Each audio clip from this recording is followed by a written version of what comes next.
क्या एक मरी हुई माँ अपने बच्चे को ढूंढने आ सकती है? हाय, मेरा नाम है रिया और आज मैं जो कहानी सुनाने वाली हूँ वो एक माँ की है। ये कहानी सुन के आप सब इमोशनल होने वाले हैं। तो ये कहानी मुंबई सिटी से लग के और एक छोटी सी सिटी है पालघर, वहाँ की है। एक मैरिड कपल था।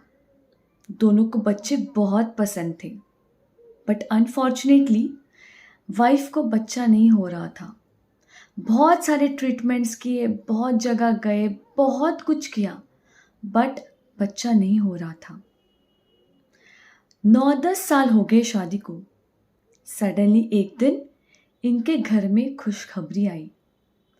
पता लगा कि वाइफ प्रेग्नेंट है। घर में खुशी का माहौल था। हस्बैंड वाइफ इतने खुश थे कि वो एक्सप्रेस नहीं कर पा रहे थे।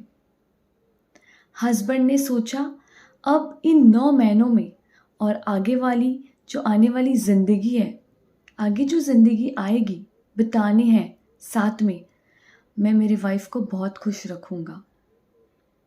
हस्बैंड वाइफ का बहुत ख्याल रखने लगा। पहले भी रखता था, बट अब ज़्यादा रखने लगा। देखने लगा कि वाइफ टाइम पे खा रही है, पी रही है, वो क्या खा रही है, जो खा रही है वो हेल्दी है कि अनहेल्दी है। वो सोचता था और सोच सोच के नेट पे सर्च करके सब चीज़ों को देख के और सब चीज़ें जो वाइफ के लिए और बच्चे के लिए अच्छी है वो वाइफ को खाने देता था। वाइफ को घर के बाहर तक नहीं उतरने दे रहा था। बट एक दिन इनविटेशन आया वाइफ के फैमिली से। ये जो वाइफ थी उनके फैमिली में एक फंक्शन था, किसी की शादी थी, एंड वो शादी रात के टाइम थी, इवनिंग के टाइम। वाइफ ने हस्बैंड को कहा कि मुझे इस शादी में जाना है। वाइफ 6-7 मंथ प्रेग्नेंट थी उस टाइम जब उनकी फैमिली में शादी थी। हस्बैंड ने मना किया। हस्बैंड ने कहा देखो, इतने महीने तुम घर में रही हो, जो भी करना है तुम्हें प्लीज़ तुम घर में ही बैठ कर करो। तुम्हें जो चाहिए मैं तुम्हें घर में ला के दूंगा, तुम बस आराम करो। वाइफ बात नहीं मान रही थी। वो अपनी जिद पे अड़ी थी कि नहीं, मुझे मेरे फैमिली के शादी में जाना है, मुझे वो फैमिली फंक्शन अटेंड करना ही है। हस्बैंड ने सोचा अब मना भी कितना करूं, तो वाइफ का दिल रखने के लिए, वाइफ को खुश देखना चाहता था, उसने कहा ठीक है, पर तुम अपने मम्मी के घर नाइट के लिए रहना, मेरे साथ वापस मत आना। संडे का दिन था, संडे इवनिंग फंक्शन था। तो मॉर्निंग ये दोनों चले गए। 15-20 मिनट्स का ही रास्ता था हस्बैंड के घर से वाइफ जिस फंक्शन में जाना चाहती थी, हार्डली 15-20 मिनट्स।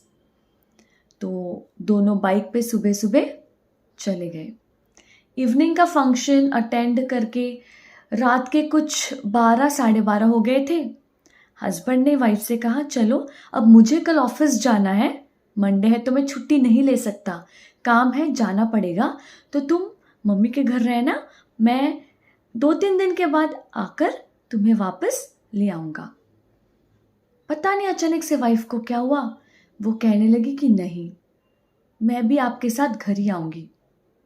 वाइफ की फैमिली, मम्मी पापा, उसके जो कज़न्स थे, उन्होंने भी मना किया कि मत जाओ, इतने रात जाना, इतने रात को प्रेग्नेंट हो, बाइक पे जाना सही नहीं होगा, तुम रहना, 2-3 दिन रहो, वापस चले जाओ। बट वाइफ अपनी जिद पे, मुझे घर जाना है अपने पति के साथ, किसी की बात नहीं मान रही थी। फिर सबने सोचा चलो कोई नहीं, मान ही नहीं रही है, जिद पे अड़ी है, तो जो हस्बैंड थे उनको कहा गया, वाइफ के फैमिली ने कहा कि बेटी को ध्यान से लेके जाइएगा। दोनों वापस आने के लिए निकले। रात के 12:30-1 बज गए थे। जिस रास्ते से वो गए थे और जिस रास्ते से वो गए थे और जिस रास्ते से वो वापस आ रहे थे, वो रास्ता तो सेम ही था। बट आते वक्त वहाँ पे एक डिफ़िकल्ट मोड़ था, बहुत ही अलग। और हस्बैंड, पता नहीं उन्होंने थोड़ी ड्रिंक की थी, क्या था, उनको वो जो टर्न था, वो शार्प टर्न था, वो हस्बैंड को समझ नहीं आया। हस्बैंड फास्ट थे और उनको घर जल्दी पहुंचना था क्योंकि रात के 1 बज गए थे। तो वो अपनी बाइक पे इतनी फास्ट कि वो इतना शार्प टर्न उनको समझ नहीं आया, और टर्न के जस्ट साइड में, उस टर्न के लग कर वहाँ पे एक बड़ा सा पेड़ था।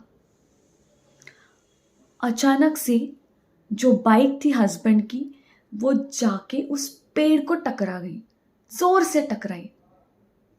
जैसे वो बाइक पेड़ को टकराई, जो वाइफ थी बैठी पीछे, हस्बैंड के पीछे जो बैठी थी, वो एक साइड से, रोड के एक साइड से दूसरी साइड पे फेंकी गई। वो इतना जोर से झटका लगा, हस्बैंड की डेथ ऑन द स्पॉट हो गई थी। बाइक की दशा जो थी, बाइक की जो कंडीशन हो गई थी, वो इतनी बुरी थी कि देख भी नहीं पा रहे थे, इतनी कंडीशन गंदी थी उस एक्सीडेंट में बाइक की। अब husband on the spot death, जो वाइफ एक साइड से दूसरी साइड जो उड़ गई थी, फेंकी गई थी, वो थोड़ी होश में थी, बट कोई हेल्प ना मिलने की वजह से उसकी उसकी भी वहाँ पे डेथ हो गई। जब सुबह सुबह 4:30-5 बज गए और लोग ऑफिस टाइम था, तो लोग ऑफिस जाने के लिए निकले थे, तो एक अंकल ने वो इंसिडेंट देख लिया। मतलब वो अंकल ने देखा कि यहाँ पे एक्सीडेंट हुआ है एंड यहाँ पे डेथ हो चुकी है दोनों की। उन्होंने पुलिस को बुलाया, फर्दर इन्वेस्टिगेशंस किए गए, तो पता चला कि हस्बैंड ने ड्रिंक की हुई थी थोड़ी, एंड बैलेंस, वो हस्बैंड ने थोड़ी ड्रिंक की थी एंड बाइक पे बैलेंस नहीं कर पाए हस्बैंड, खुद को, वाइफ को एंड बाइक को, तो ये हादसा हो गया। जब वो बॉडीज पोस्टमार्टम के लिए लेके गए एंड जब पोस्टमार्टम हुआ वाइफ का, तो लास्ट रिचुअल्स जो रहते हैं, वाइफ प्रेग्नेंट थी, तो लास्ट रिचुअल्स के लिए वो जो वुम्ब में बच्चा था, उस बच्चे को निकाला गया, उस बच्चे को अलग से दफनाया गया एंड वाइफ और जो हस्बैंड थे, उनके जो लास्ट रिचुअल्स थे, जिस कल्चर से वो बिलोंग करते थे, उस कल्चर के हिसाब से वो रिचुअल्स किए गए। 1 महीना गुजर गया, 2 महीने गुजर गए। सडनली 3-4 महीनों के बाद महीने में एक दिन ऐसा आने लगा कि रात के करीब 1-1:30 बजे वहाँ पे ना एक औरत दिखने लगी। उस रोड से कोई आता जाता नहीं था, बट कभी कोई आता और वो अगर 1-1:30 बजे उस रास्ते से आता, तो उनको एक औरत दिखाई देती थी। एंड वो औरत, वो जो भी इंसान आते थे वहाँ से, उनको रुकने बोलती थी और उनसे पूछती थी, क्या आपने मेरा बच्चा देखा? प्लीज़ मुझे मेरा बच्चा दे दो, वो कहीं गुम हो गया है। फर्स्ट टाइम जब ये इंसिडेंट हुआ, तब वो जो इंसान थे जिनके साथ ये हुआ, उन्होंने आके बताया, वो जहाँ पे रह रहे थे वहाँ पे मतलब डर का माहौल क्रिएट हुआ। कोई कोई ने कहा कुछ भी बोल रहा है, ये पागल वागल हो गया है, कुछ भी बोले जा रहा है, पी के तो नहीं आया, होश में तो हो। बट जैसे जैसे दिन गुजरते गए और हर एक महीने, हर एक मंथ में ये इंसिडेंट स्टार्ट हुआ। वो एक दिन था, वहाँ पे ये औरत दिखाई देती थी। वो जो इंसान वहाँ से जाता था उस टाइम पे, रात के 1-1:30 बजे, उनको रोकती थी। रोकने के बाद बोलती थी कि क्या आपने मेरे बच्चे को देखा? वो यही कहीं था, वो गुम हो गया है, प्लीज़ मुझे मेरा बच्चा दे दो। आपको क्या लगता है कि सच में एक माँ जो इस दुनिया में नहीं रही, वो अपने ही बच्चे को ढूंढने आ सकती है वापस?